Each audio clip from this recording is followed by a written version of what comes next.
Boa noite a todos, a todas. Vamos realizar hoje uma live com o professor Ravi Peixoto, estudioso do tema dos estándares probatórios.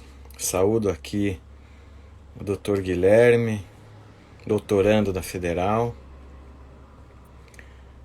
Boa noite, Cida. Boa noite aí, pessoal. Imensa aí, estamos recebendo o nosso convidado aqui da Escola da Magistratura. Tudo bom, Bruno? Tá aí junto. Professor Ravi, como é que tá? Tudo bem? Professor Cleiton, tudo bem? Estamos aqui para debater um pouquinho esse tema que é tão esquecido aqui no Brasil, mas que é tão importante, né? A gente devia discutir mais isso, né?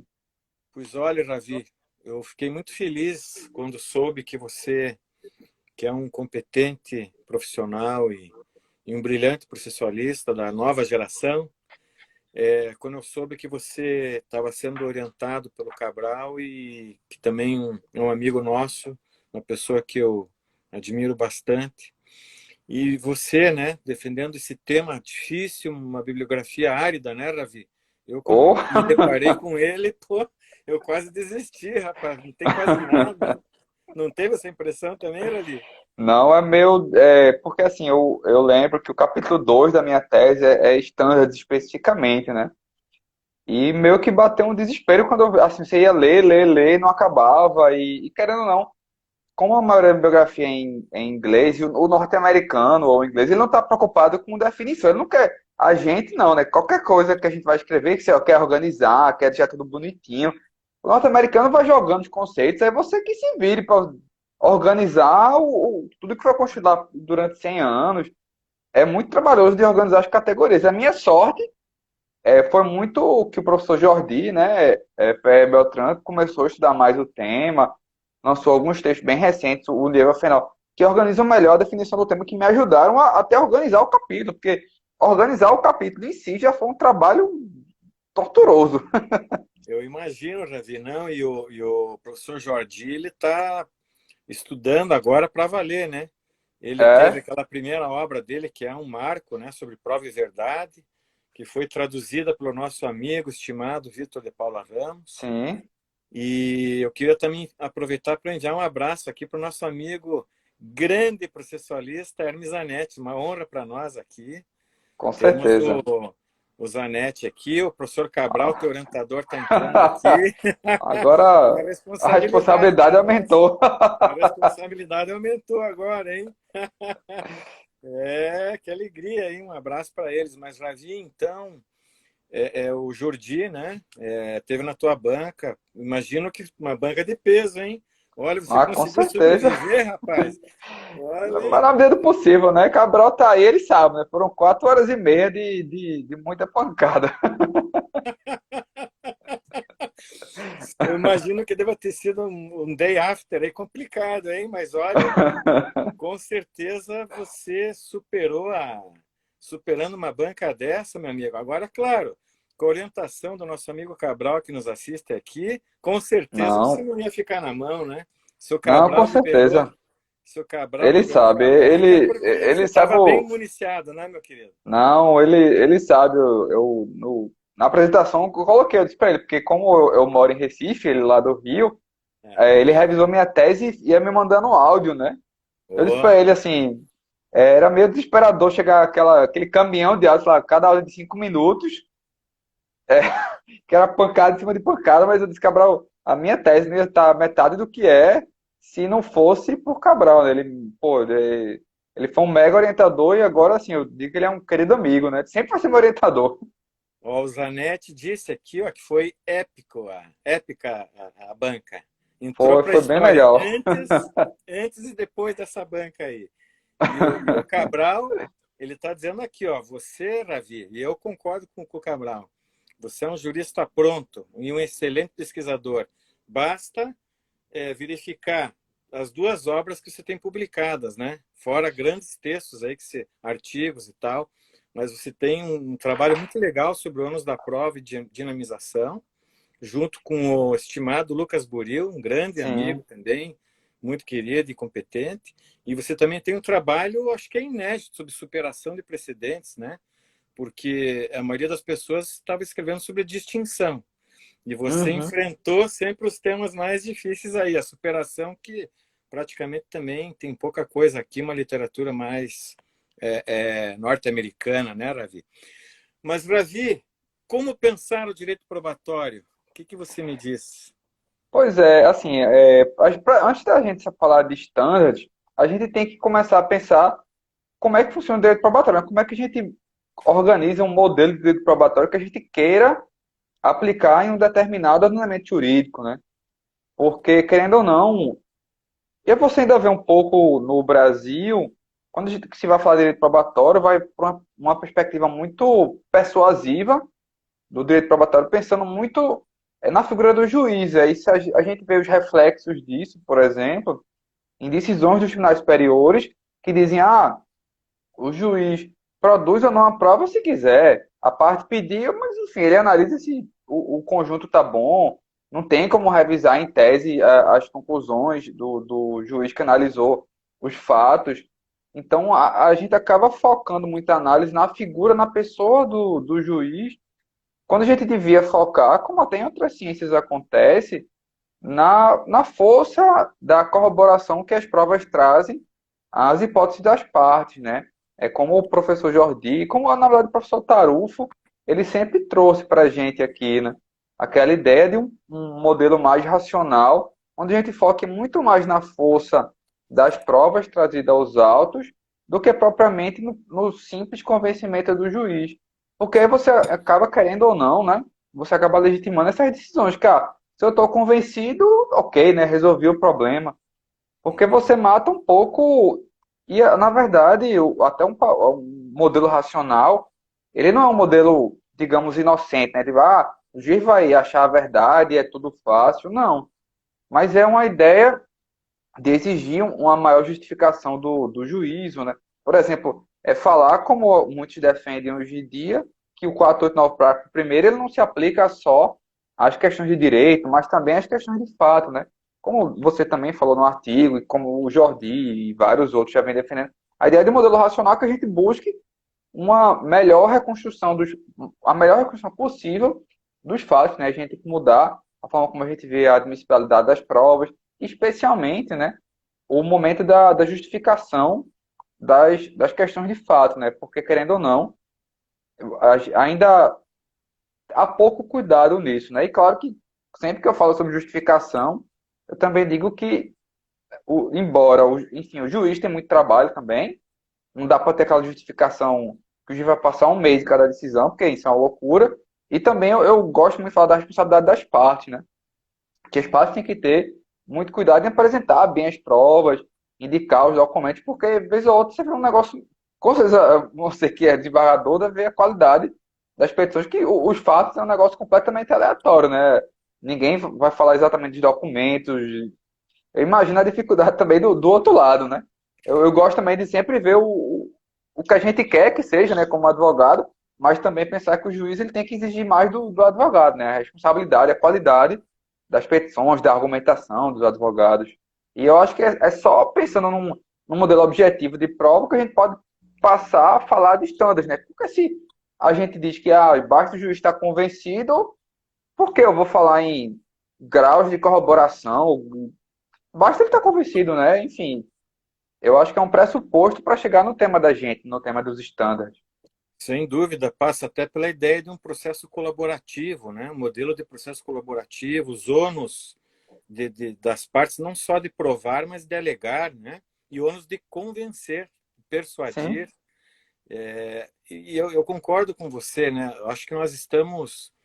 O grande desafio, acho que é sair da tradição psicologista, né?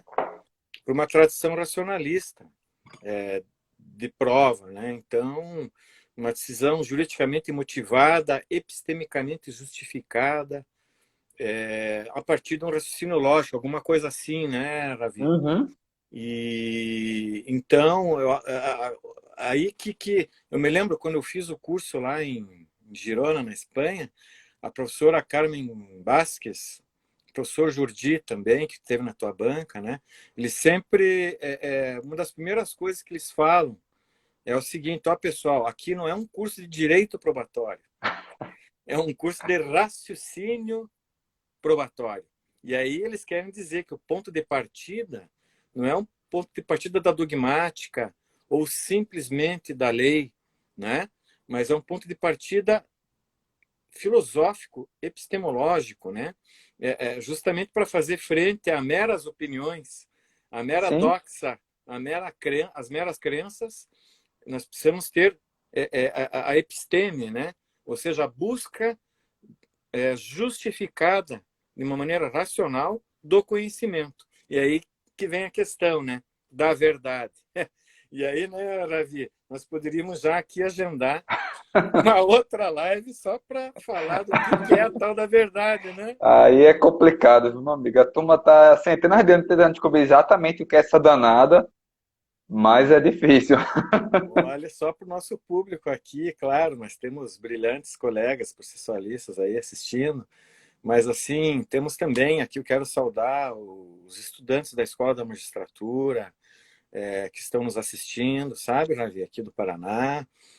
Esse momento pandêmico, as lives têm sido uma maneira também de É, levar também aulas complementares aos nossos queridos estudantes da escola. E para eles eu diria, olha, teorias da verdade nós temos mais de 10, né? Se contar pelo suas menos. variantes, pelo amor de Deus. Verdade como correspondência, verdade como coerência, verdade pragmática. Daí a variante da teoria correspondentista do Tarski lá, que é uma verdade correspondentista por semântica. Quer dizer, e aí a coisa não vai, né? Aí não Não, termina nunca. você se perde. Eu confesso para você que lendo aquela obra Simpliciter Veritatis, né, A Simples Verdade do Tarufo, que foi Sim, traduzida também pelo Vítor de Paula Ramos. O Vítor, além de grandes obras que ele produziu no mestrado, no doutorado e continua pesquisando e produzindo, mas ele tem traduções fantásticas e essa foi mais sim. uma tradução. Eu tenho até obra em italiano, eu até gosto de ler o italiano no original, mas a tradução do Vitor me facilitou sobremaneira que eu acabei lendo no português a simples verdade, sabe? Eu comprei a Simples Veritas, ficou ali na fila, aí chegou a tradução do Vitor, falei, não sabe do que? Lei do menor esforço. Eu vou ler a tradução do Bianchi. Foi show de bola. E ali o Tarufa, de uma certa maneira, ele defende a teoria correspondentista, né? Ou seja, Sim,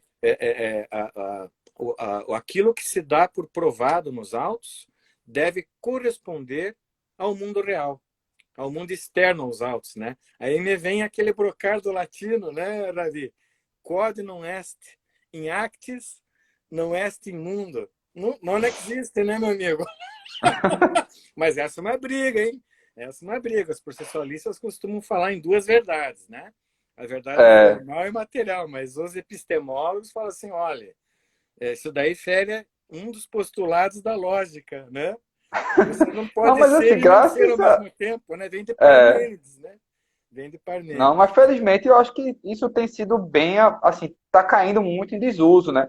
Eu acho, eu lembro que na tese eu peguei um pouco, acho que nas obras mais antigas do Dinamarca e da Ada até tinha, mas nas obras mais recentes da Ada, né, antes, né, dela falecer, ela já dizia, ó, isso daí não vale de nada, só tem uma verdade e tal. Eu concordo muito com o que o Zanetti já falou aí, é que, na verdade, a verdade é meramente não, né? Mas é basicamente uma questão de um objetivo do processo. O objetivo do processo é tentar chegar à melhor decisão possível, né? Então, a gente tem que construir um processo onde a gente mude a admissibilidade das provas, que a gente exige uma forma mais racional. E claro que ninguém ainda resolveu o que é essa racionalidade, né? Tem um artigo muito legal da Daniela Catino, que é desse ano, né? Que ela fala, somos todos racionalistas agora, e na verdade o que, é que significa exatamente ser racionalista, né?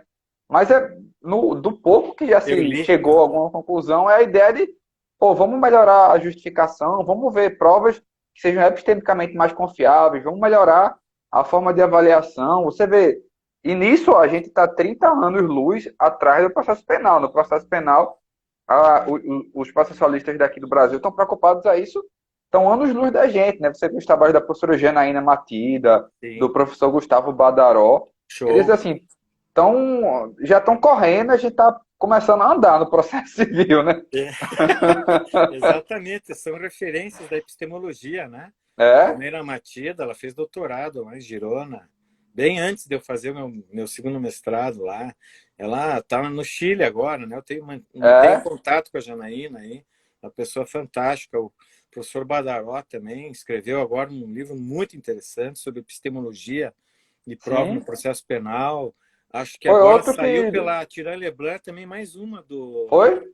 pela Tirã Lebrun, saiu agora uma obra também do Juarez Tavares, né? Ah, Saiu agora é, sobre prova e verdade. o Então, Badaró estava na minha banca também. Foi outro que pô, pô, tava com cego dos olhos. olha, o Zanetti tem razão, épica essa banca, hein? Pô, só fera, hein? Mas o Ravi no bom sentido, é um monstro, né? Que não tem para ninguém, né, Ravi? Você aguentou bem, parabéns. Mas, Ravi, então, na tua opinião, o que são estándares de prova? Pois é, eu gosto de trazer, antes de falar do que é standard para mim, eu gosto de trazer um exemplo, porque eu gosto de falar que, a grosso modo, o standard é o grau de corroboração necessário para que eu diga que uma hipótese está aprovada. Mas a gente tem que entender que para que eu diga que algo está aprovado depende muito do contexto, né? E se você for observar, vários momentos da nossa vida a gente toma decisões e a depender do contexto a gente diz que está aprovado ou não está aprovado. Se, por exemplo, você está numa viagem de turismo e você, quero ir de Porto para Coimbra. Você chega na estação, pergunta, ó, esse trem aí vai para Coimbra? O cara diz, beleza, vai. Você pega o trem e vai-se embora. Para você, o fato de alguém te dizer que o trem vai é suficiente. Mas se, digamos, preciso fazer uma viagem de trem, mas eu tenho que chegar na hora específica porque eu só vou apresentar minha tese de doutorado. Você não vai chegar lá e perguntar para uma pessoa, o cara vai dizer, vai. Você não vai arriscar. Você vai procurar um oficial, você vai procurar, sei lá, a lista de trens que tem lá. Então, na nossa própria vida, a depender do contexto, a quantidade de prova que a gente exige, que a gente quer ter para tomar uma decisão, ela muda. E por que diabos a gente não vê isso no nosso processo, né? É curioso que a gente no Brasil, a gente, enfim, trabalha com prova há anos e anos e anos, e a gente, a única coisa que a gente diferencia é dizer, no processo penal vamos buscar a verdade material e no processo civil a verdade formal, sem que a gente tenha a menor ideia do que é um e o que é outro. E a gente vive meio com uma situação meio estranha, né? Que em tese, para condenar alguém por homicídio e botar lá, e tudo bem que aqui não tem pena de morte, mas tá o cara 30 anos na cadeia, em tese, é a mesma exigência para condenar alguém no juizado especial para, sei lá, fulano estão disputando um bode. É a mesma exigência probatória, em tese, assim. Porque não tem nada no direito, não tem, pelo menos, a grosso modo, uma discussão de quase probatória em um caso e em outro, né? E faz a gente ficar, e aí eu concordo com tem o professor Eduardo Fonseca da Costa, ele falou uma coisa para mim há muitos anos que ficou gravado, né? Que ele dizia, o Brasil é o túmulo do direito probatório. Porque é curioso que você vê em outros países da América do Sul, você, na faculdade de Direito, você vai ter lá uma cadeira de Direito Probatório, ou Evidence Law, Direito Probatório, alguma coisa do tipo. Aqui não, aqui geralmente a gente joga lá no meio de processo 2 ou 3. Passa batido, né, Ravi? Não, eu pabo do professor e tem que ver, sei lá, petição inicial, todo o procedimento comum, aí coisa julgada com prova no meio, pabo do direito probatório, né? É que, de Pobre do fato, né, direito Ravi, probatório. eu concordo com você, Ravi. Veja só, né? O William Twining, né, que foi até o Sérgio Arenhar quem me apresentou aquela obra Hum, Rethinking Evidence, né? Vamos repensar a prova. E ali ele tem um capítulo que diz assim: levando os fatos a sério, né? Fazendo uma alusão a Dworkin, né? Sim, Porque a partir do Dworkin começou-se a levar a sério o direito, né? Então é, nós temos aí, inclusive, trabalhos maravilhosos, o Câmara, né? Levando os sim. precedentes a sério. Temos o Fonseca, né? Levar a imparcialidade do juiz a sério, Eduardo Fonseca. Temos trabalhos excelentes, né? Tem aqui o Francisco Borges Mota levando também o direito a sério. Eu vejo aqui vários trabalhos onde a gente tem que levar a sério vários institutos, né? E os fatos, né? E os fatos, Pois é, ninguém leva a sério. A prova ninguém leva a sério, é verdade. não é? Mas de uns É tempos para verdade. cá, Ravi, ó, você está levando os fatos e a prova a sério, né? Ao Não, estudar não sou eu. Eu acho que standards, não é? Ao o grande estudar ONUs, Vitor, sim, Vitor, o Vitor, William Ferreira Santos são William nossas grandes Ferreira referências Santos, aqui, né? o Sérgio Aranhar com o Marinoni, né? Naquela obra que já é um, Sim. né? E voltando um pouquinho no tempo até o Moacir, Pois é, agora a Moacir gente vê, né? O Mosse escreveu década de Amaral 50, salvo Santos. engano, a primeira edição, né? Ah, é? E é E um a gente belo de um passou trabalho.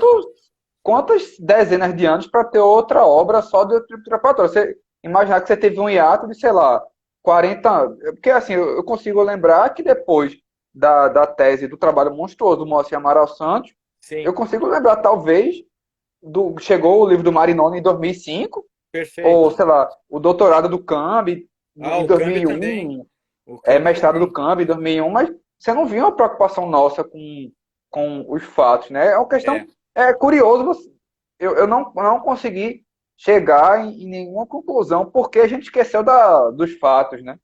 Mas o próprio exatamente. Jordi diz que no Civil Law esqueceram dos fatos, né? Não é só aqui, né? Isso É, foi ressurgindo de um tempo para cá, né? É é, uma questão sociológica que eu queria muito descobrir por que isso aconteceu. Por que a gente esqueceu dos fatos, né? é, E a gente ficou só exatamente. no direito, né? Mas, mas então, né, Ravi, agora parece que isso está. Agora já está virando uma página do passado mesmo, né? Porque Sim, de uns tempos para cá está tendo assim. Você lembrou agora o texto da Daniela Catino, né? O sim, Cabral aqui está lembrando que não é um mal só do Brasil, de é, fato. O tema da prova é um tema que foi negligenciado aí por muito tempo, uhum, né? E como se fosse uma questão menor, uma questão tipo, não, é, basta estudarmos aqui o direito, né, a teoria do direito na perspectiva da norma, do ordenamento e da interpretação. Aliás, convenhamos, hein? A mesma interpretação da norma é um tema negligenciado. Aí agora que estamos aí começando a resgatar esse tema também, né? Mas quanto aos fatos, realmente é muito recente essa retomada e felizmente, né?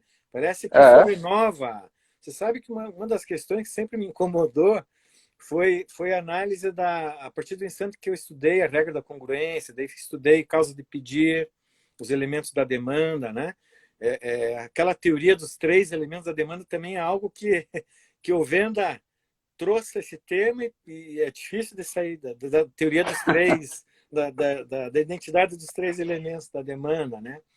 Mas o fato é que a teoria da substanciação também, da causa de pedir, e em contraponto com a teoria da individualização, mas a gente acaba ficando sempre pensando na norma, no direito, na causa de sim. pedir para alguns próxima, né? Por causa remota, aquele negócio é o fato constitutivo e o fato É aquele contrário. negocinho lá. E é aquele negocinho lá, mas aquilo lá só se subsume a regra.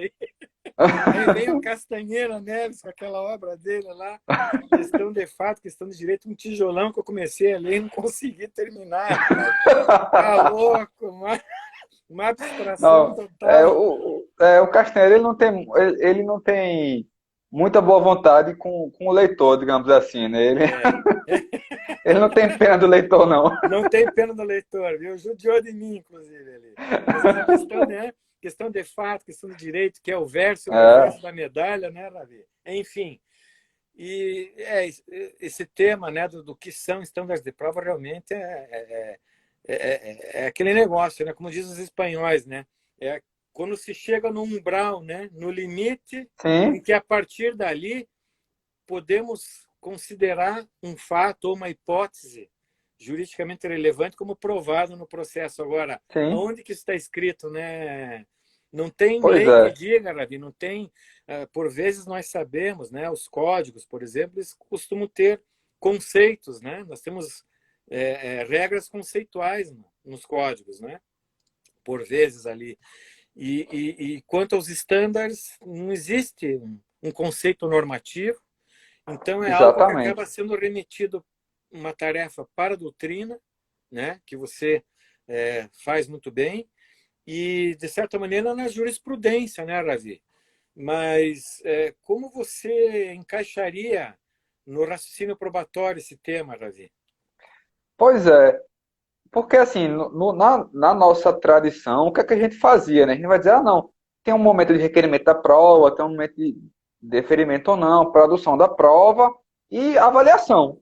E aí na avaliação a gente chega no, é livre convencimento motivado e acabou o problema, né? É, Porque a gente acaba dizendo, porque assim, beleza, o juiz vai valorar, vai analisar as provas, e quando é que o juiz está convencido? Fica um raciocínio muito maluco eu dizer que o juiz está convencido quando ele está convencido.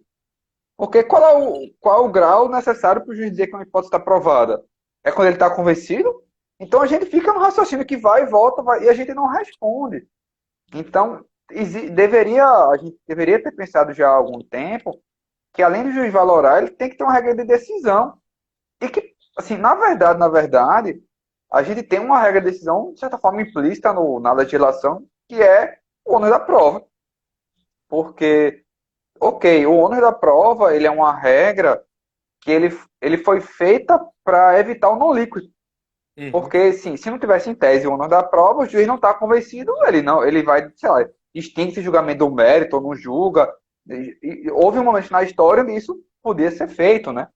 uhum, Mas hoje a gente criou o ônus da prova para dizer, ó, seu juiz, quando você não está convencido, você julga de forma improcedente, digamos, para o autor, no geral. Só que aí eu acho que talvez a ideia da tese tenha surgido quando eu atualizei o livro do ônus da prova. Porque eu comecei a estudar standard de prova e aí cara, falta algo no ônus da prova para ele fazer sentido.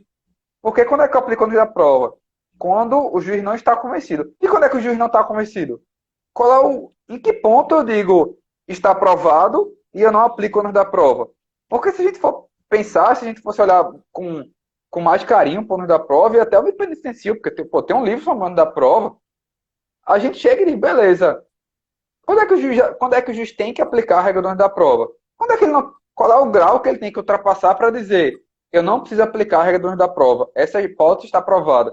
A verdade não pode ser, porque a verdade é inalcançável. A verdade formal ela não diz nada, né? Assim,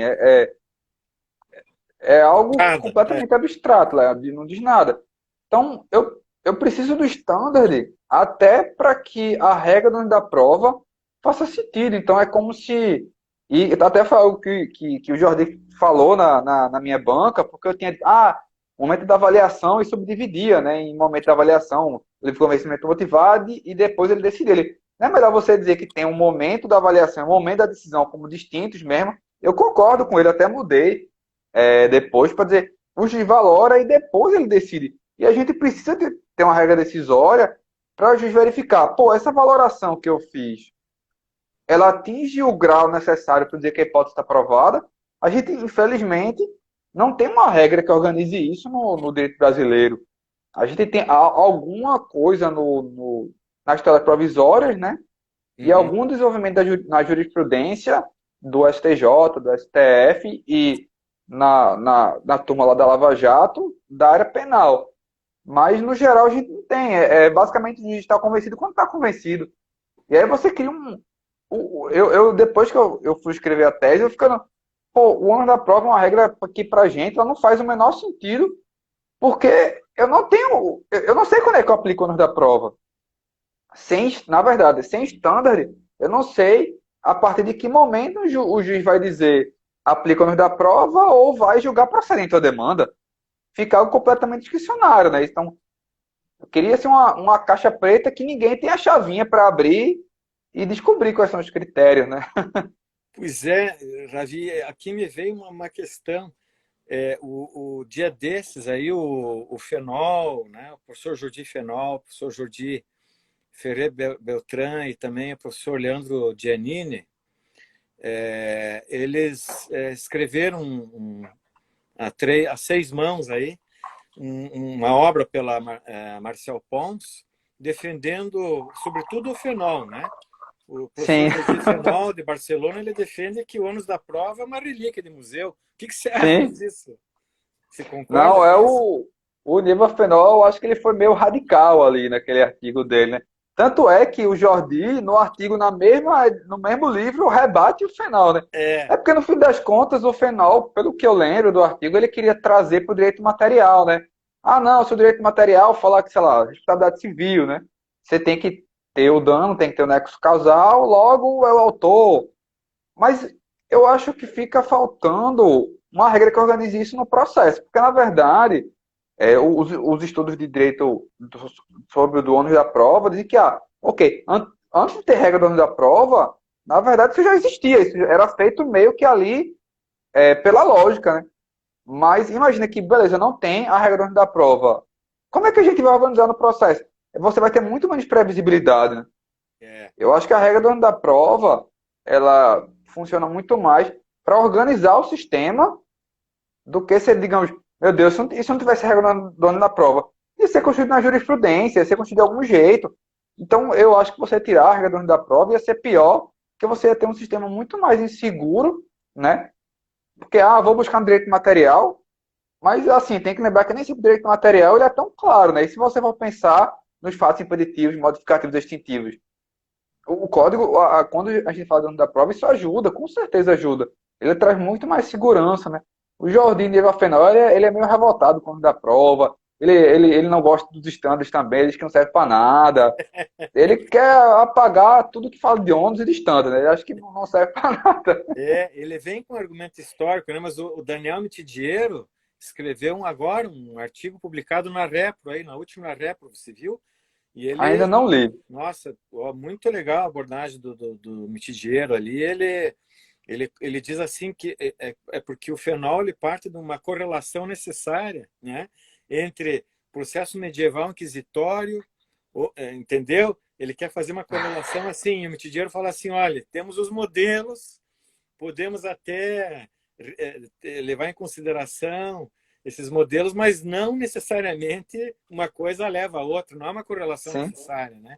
Então ali acho que o Mitidiero desconstruiu bem essa tese do fenol, mas é uma tese bem posta, é uma tese Sim. Não, o fenol é sedutora. muito bom.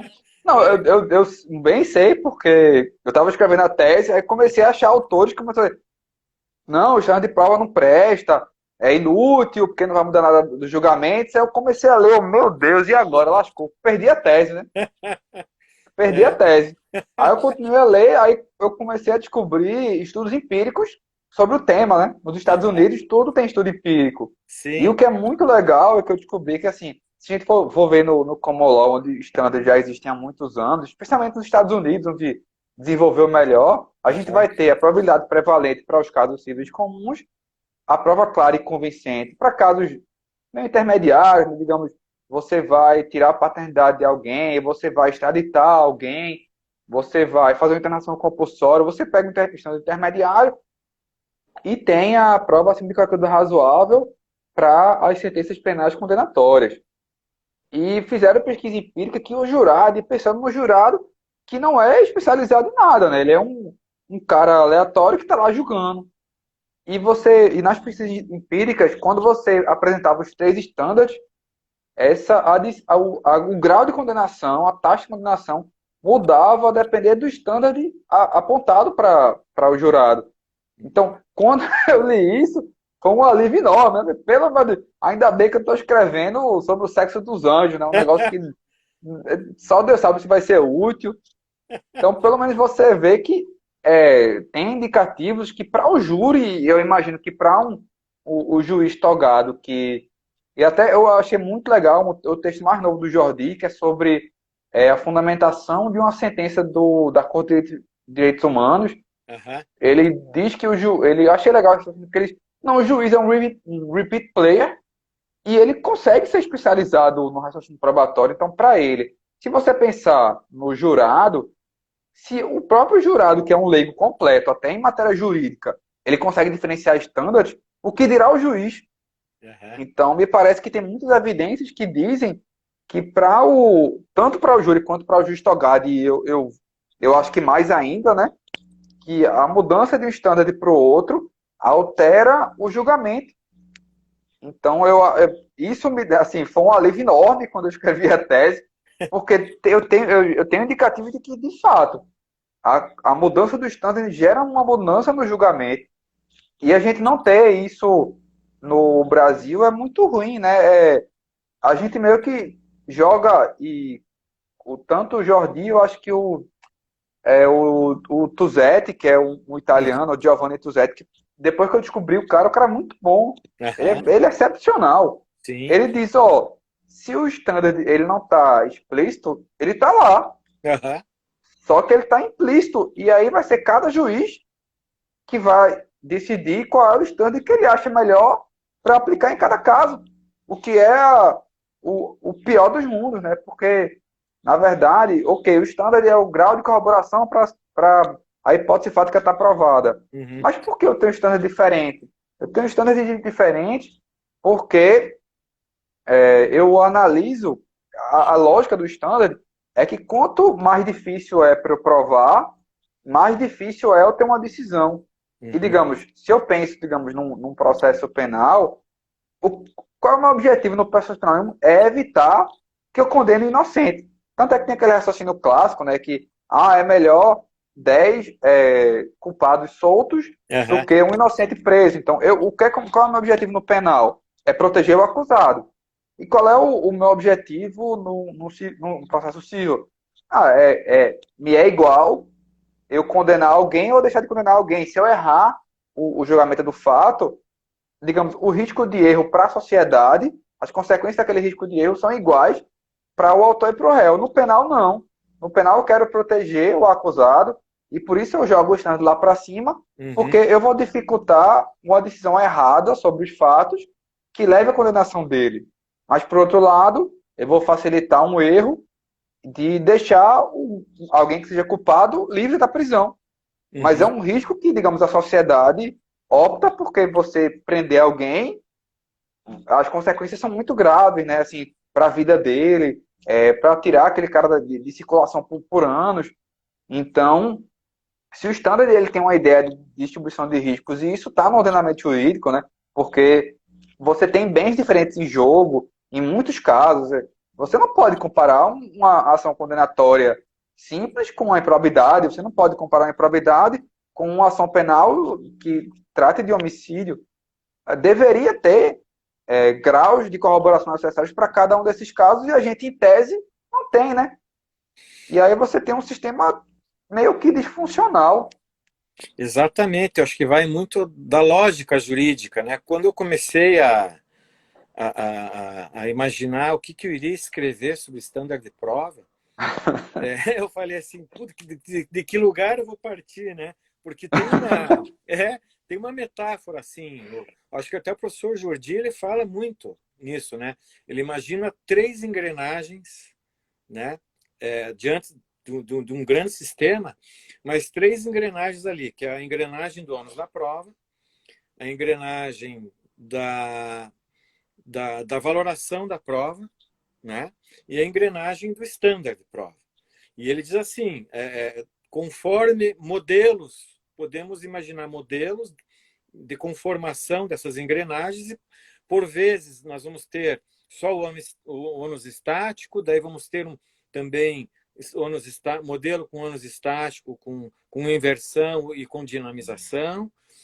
Modelos, por sua vez, são variantes do ônus, da carga probatória aí. Aí nós temos as variantes da valoração. Qual que é o modelo de valoração? É da prova taxada, da íntima convicção, do jurado, do juiz de direito, do juiz de fato, da persuasão racional ou chamado convencimento motivado, e, por sua vez, os estándares, né? Como você bem lembrou aí, nós temos também modelos de estándares.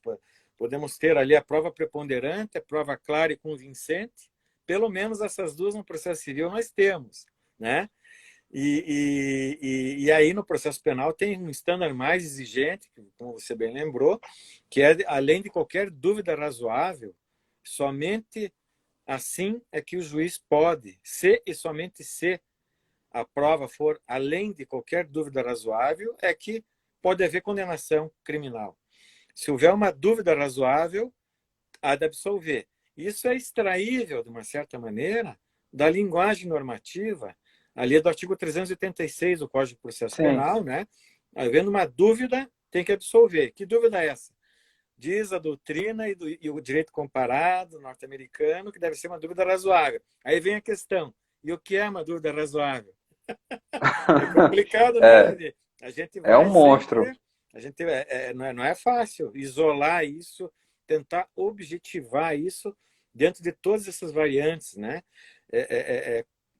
Quando que chega no estándar da prova preponderante, aí tem as metáforas numéricas, né? Olha, se estiver com 51% de convencimento, é mais provável que não, então está aprovado.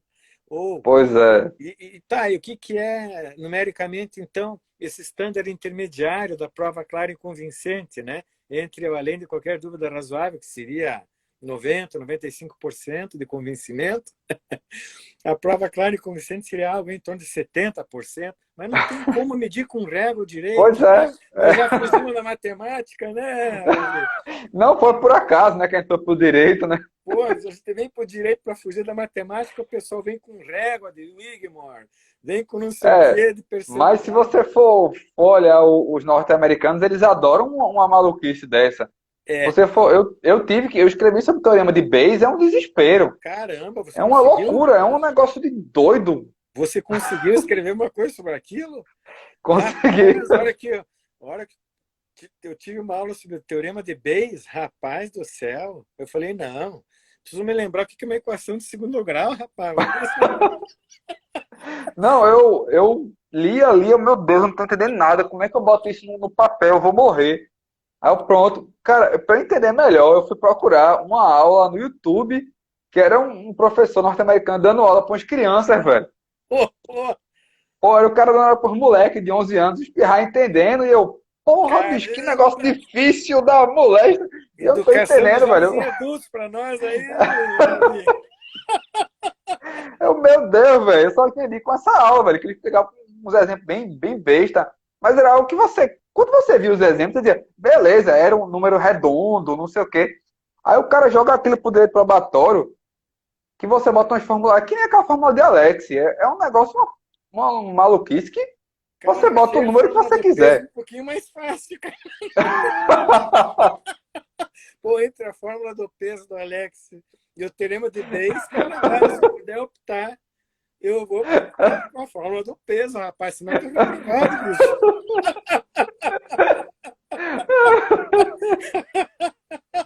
Tem um texto bem legal do Marcelo Lima Guerra Ah, sobre a aplicação a um caso prático da fórmula do peso do Alexi. Então, ali eu já me garanto, entendeu? Graças ao meu ah, grande amigo Marcelo Lima Guerra, eu não fico na mão ali com a fórmula do peso. Agora, teorema de Bayes, bicho, passa depois a cola para mim aí, Ravi. No bom sentido aí. é muito difícil, é muito complicado, velho, porque os exemplos que você vê tem uma variável, mas você vai para o direito probatório, você mete 10 provas diferentes, cada uma diferente uma da outra. É um negócio que é inaplicável, assim, é impossível de aplicar e o juiz ia ter que ser um mega matemático ninja. Sem dúvida. É Não, aquela impossível, fórmula, olha, eu vou dizer, é uma viu, não é loucura. fácil. Com certeza nem o Bay sabia aplicar, provavelmente. Ele fez aquela fórmula e jogou pra frente. Pô, olha, eu vou te dizer uma coisa, eu acho que tem ali muito de viagem ali, viu? Uma bela de uma viagem ali. Olha, vou te contar, viu? Assim, É, o que você extrai do tema de Bayes todinho, eu acho que a contribuição que o Bayes e os teóricos do tema deram É a ideia de que a própria fórmula ela é moldável a partir das provas que chegam novas e a força de corroboração delas. Eu acho que a contribuição que ele conseguiu dar para usar teorias que sejam funcionais, né? É Aham. a ideia de que, a partir das provas disponíveis, muda o teu grau de convicção, muda o que é necessário, muda uma proporção entre o grau de corroboração de uma hipótese e de outra. É mais a ideia de trazer que o grau de corroboração, ele não é estático, né? De certa Uhum. forma, ele é meio dinâmico, porque eu até uso um pouco isso na tese, que, beleza, a gente pode até dizer que, para tutela provisória, eu preciso de probabilidade do direito, e para decisão final, eu preciso de probabilidade do direito. Eu não vejo nenhum problema em tese em você dizer isso. Aham. Mas você ter probabilidade do direito lá no começo, quando muitas vezes você tem uma decisão inaudita altera parte, só tem as provas do autor, é muito mais fácil ter probabilidade do direito do que lá no final, quando o réu teve direito a produzir prova, o réu já contestou. Então, mudou o contexto, mesmo que eu tenha o mesmo standard, ah, é mais difícil de você chegar naquele standard, porque a outra parte produziu prova também, a outra parte argumentou. Então, eu acho que, por mais que ninguém tenha o teorema de Bayes, Aham. ele traz uma contribuição. O professor, o Deltan Dallagnol, ele tem o mestrado dele é muito sobre. Ele usa bastante teorema de Bayes. Ele Aham. acaba indo mais para inferência da melhor explicação, mas ele explica bem o teorema de Bayes e a ideia é a É bom o contribuição que livro eles dele. deram. É É muito bom o livro legal. dele. Toda a literatura norte-americana e a lógica das provas, né? E ele Uhum. realmente ele fala ali da teoria da explanação, a inferência da menor É. explicação, né? Eu até tentei, Ravi, trazer a inferência da menor explicação como um estándar menos exigente no processo civil, Sim. sabe? Porque tem aquelas situações de redução de módulo da prova. Quer dizer, às vezes, qual é o grande desafio da gente que às vezes quer fazer doutrina, né? Doutrina, Sim. fazer a chamada ciência, se é que podemos dizer assim, mas de uma maneira, né, com as devidas licenças aí acadêmicas, mas quando a gente pretende fazer condensar vários conceitos e organizar as ideias, né, de uma maneira doutrinária, é, é, é, fazer a classificação, né, uma classificação coerente, não deixando nenhum instituto de lado, há uma grande dificuldade nessa hora, né? Porque Uhum. eu arrisquei, falei, bom, eu, por vezes a gente vê situações em que a prova é mínima, mas não tem por que julgar improcedente. Vou te dar um exemplo. Aquele acidente de trânsito com danos materiais de pequena monta, tá? Em que só tem uma testemunha, ou às vezes não tem testemunha nenhuma, tem a versão do motorista de um carro, contrária, obviamente, à versão do motorista do outro carro, né? Daí a gente tem ali o que? Fotografia, croquis do acidente. Então, sabe, a gente pode, por vezes, com base nesses elementos de prova, fazer aquilo que a epistemóloga Susan Hack propõe, né? na, na visão epistemológica dela, de você, a partir das palavras cruzadas, quando tem lá uma letra, tal, né? Um dos crucigramas ali, você tem uma palavra na horizontal, outra na vertical, e você vai inferindo as outras palavras com base nas pistas, né, de cada Sim. uma.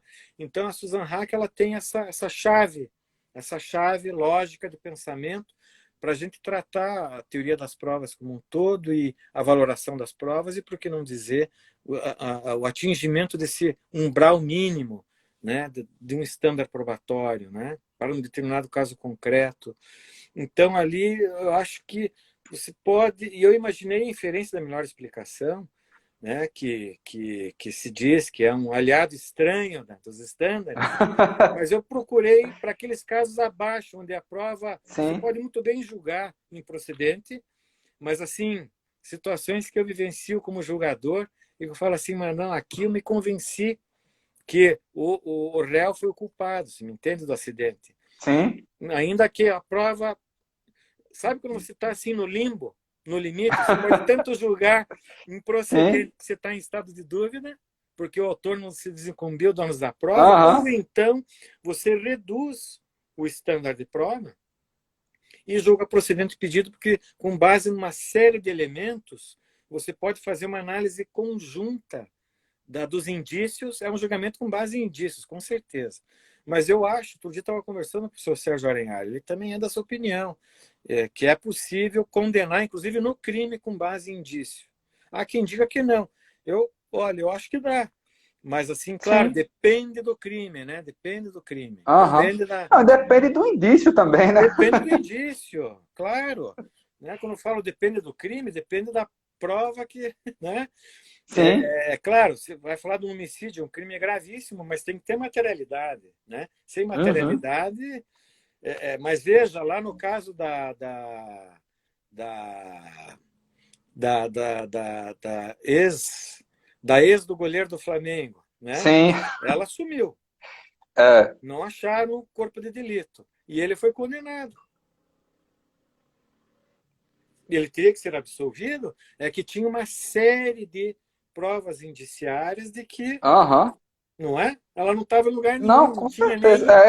não tinha ali, Rastro de nada, né? não tinha nenhuma, como se diz, quando você tem uma prova para, não tinha ali nenhum, a defesa não conseguiu é, é, é, colocar ali, plantar no conjunto Nenhuma dúvida É, mínima. é, você entende? Então, é o caso. Pode ter situação. Daí eu propus a inferência da menor explicação e está nesse artigo que eu publiquei, que é o resultado, enfim, lá dessas pesquisas iniciais, mas muita coisa ali eu estou revendo, sabe? Mas, Ah, assim, sempre. Que bom, né? Que a gente está sempre. Vou sim, aguardar não, teu bom demais. trabalho agora para certamente haverá um diálogo, né? Do meu trabalho com a tua tese e eu quero ver também aí a obra que saiu agora do professor Juarez e tal. Mas aí o Jordi fez, ele teve na minha banca também, e ele falou assim, olha, em princípio, né, a inferência da menor explicação, ela é uma ferramenta metodológica para você valorar a prova, mas acaba sendo para mim também algo, sabe, Aham. muito próximo, né? Um primo muito próximo dos estándares, e eu acabei tratando como estándar. Talvez seja o caso de dar um outro nome, sabe, Ravi? Talvez seja o caso de dar um outro nome. A propósito, você propõe, né, uma nova nomenclatura para os estándares. Como é que você, como é que você Pois pensou? é, o que é que eu tentei fazer, né? Porque quando as pesquisas empíricas elas indicavam que as pessoas entendem melhor os estándares quando eles são apresentados de forma comparativa e também o Michael Clermont ele traz alguns indícios da psicologia que a gente meio que encaixa o nosso raciocínio em tipo, a quase certeza, alta probabilidade e probabilidade de algo acontecer. Então eu roubei o standard do Badaró, que ele propõe para o penal. Ele propõe no penal o standard da altíssima probabilidade. Roubei. Não, eu e tentei adaptar o standard da probabilidade prevalente para dizer que seria a probabilidade da prova, mas quando eu falo de probabilidade da prova, porque na verdade, para mim, todos os standards ele tem um elemento comparativo. Né? Nenhum standard ele é visto de forma isolada. Então, eu de certa forma incorporo um pouco do que a inferência da melhor explicação contribui muito, né? Que é a ideia de comparar hipóteses. Então, por exemplo, quando eu falo de probabilidade da prova, eu quero dizer que a hipótese que eu vou dizer que está provada, além dela ser a melhor hipótese dentre as disponíveis, ela tem que ter um mínimo de probabilidade. Então, eu tento meio que juntar as contribuições da inferência melhor explicação, que para mim o grande problema da inferência melhor explicação, que eu acho que o Jordi e muitos outros falam, é o problema, eu acho que o Laudan, né? É o Uhum. problema do conjunto ruim. Porque o que é que eu faço quando, ok, eu encontro a melhor hipótese, mas essa hipótese é horrível. Eu tenho que ter alguma outra coisa. Então, a minha ideia é trazer que essa hipótese teria que ser provável e trabalho com a ideia de alta probabilidade para o meio do caminho. Porque também pensei em trazer standards que dialogassem entre si, né? Que você apresentando ele para alguém conseguir dizer, ah, não, os standards que eu vou usar é o quê? Probabilidade, alta probabilidade e altíssima probabilidade. Então, o cara, eu parto do pressuposto que o operador do direito vai conseguir enxergar e ver que tem menos exigência, mais exigência, porque às vezes, quando se propõe alguns estándares diferentes, eles têm linguagens que são muito parecidas. E é difícil de você graduar. Esse é mais ou menos exigente do que o outro. Por exemplo, nos trabalhos do professor Jorge Ferrer Beltrán, eu acho que no mais recente ele propõe acho que 6 estándares.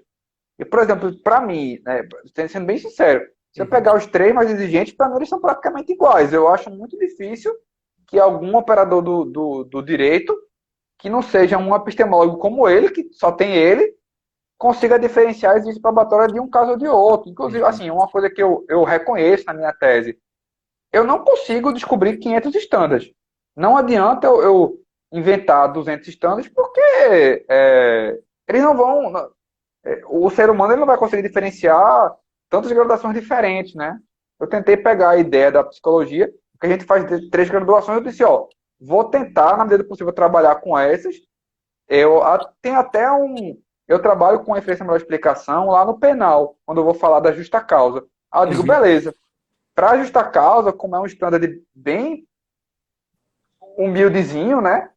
Aí eu Aham. vou usar a inferência à melhor explicação, porque aí mesmo que seja uma hipótese ruim, eu aceito para justa causa. Aham.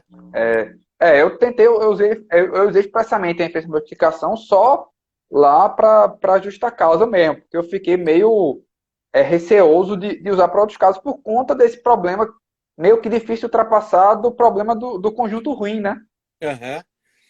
Sim, o nosso tempo aí já está quase indo para o final. O papo estava É excelente, hein, verdade. Ravi? Pois Mas é, é bom que assim a gente vai poder, teremos oportunidade de retornar a verdade. história. Eu quero aproveitar esses instantes finais aqui para agradecer os amigos que nos assistiram, parabenizar, Ravi, você pela título de doutor em Direito, você que é jovem, preciso dizer aqui para o pessoal que assiste, o Ravi já é procurador do município de Recife, né? É, E exatamente. então tem uma carreira brilhante. O nosso tempo já vai acabando, então eu Eita. passo a palavra para você para os agradecimentos finais, Ravi.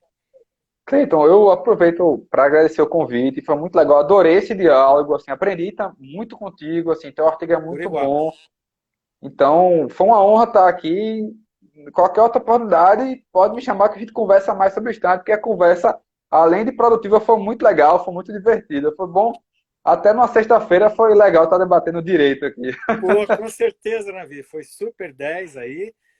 Nós temos ainda mais um minuto aqui. O termo que eu queria me lembrar, Navi, era o álibi, né? Ah, O tá, espanhol chama de coartada. O espanhol chama de quartada, coartada, é. Eu me lembro quando estava fazendo curso em Girona lá, e os professores, não, porque lá coartada, eu, caramba, o que é isso daí? Coartada é álibi, então, né? Se houver, tem no caso lá do goleiro do sim, Flamengo, não tinha uma coartada e mesmo assim foi condenado. Mas, meu amigo, olha, mais uma vez uma satisfação imensa. O tempo está terminando agora. Vai cair. beleza, Quer dizer, nós não vamos cair. Como diz um amigo meu, a gente cai, mas cai de pé, né, Ravi? beleza, Olha, um grande abraço, meu irmão. Até uma próxima. Saúde. valeu, forte Valeu. abraço aí, Obrigadão, Cleiton, Ravi. Tudo de obrigado, bom. para Felicidades. você Vai ficar também, gravado aqui valeu, no site no perfil da IMAP, tá? Um abração. Foi uma honra, massa, viu? Muito obrigado. eu que agradeço. Um abraço a todos. Tchau.